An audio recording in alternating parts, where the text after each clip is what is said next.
আসসালামু আলাইকুম। আজকে একটা পুঁই শাক এবং ৩ রকমের সবজি দিয়ে একটা রেসিপি দেখাবো। মিষ্টি আলু, মিষ্টি কুমড়া, ভেন্ডি আর এখানে আছে মশলা। প্রথমে কড়াই দিব, তেল দিব, গরম করে কড়াইটা। তারপরে পেঁয়াজ আর কাঁচামরিচ দিয়ে দিব, একটু হালকা লাল করব। একটু জিরার গুঁড়া দিব, তাতে ফ্লেভারটা ভালো আসবে। এটা ভাজা জিরার গুঁড়া। এখানে আপনার মশলা জিরা, পেঁয়াজ, রসুন এটা পেস্ট করা আছে। ভালো করে নাড়ায় 1 চামচ হলুদের গুঁড়া, হাফ চামচ মরিচের গুঁড়া, যেহেতু মিষ্টি কুমড়া মিষ্টি আলু আছে তো ধনিয়া গুঁড়া, ঝাল একটু কম দেব, কাঁচামরিচটাই বেশি ইউজ করব। আর একটু তেল দিয়ে দিলাম।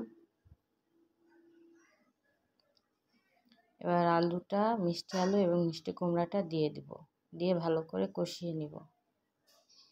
1 চামচ লবণ, স্বাদ মতন লবণ দিলেই হচ্ছে। এবার ভেন্ডিটা কষানোর মধ্যে দিলে লোদ লোদ হয়ে যাবে, এর জন্য ভেন্ডিটা আমরা পরে নেড়ে দিব। এর জন্য এখন পানি দেব, অল্প পানি দেব, যেহেতু এগুলো নরম সবজি। ঢেকে দিব, 2 মিনিট পর উঠাবো। ফুটে গেলে পুঁই শাকটা দিয়ে দিব, আবার ঢেকে দিব 5 মিনিটের জন্য। দেখেন আমার সব কিছু সেদ্ধ হয়ে গেছে, মিষ্টি আলু, মিষ্টি কুমড়া, পুঁই শাক সুন্দর মতন সেদ্ধ হয়ে গেছে।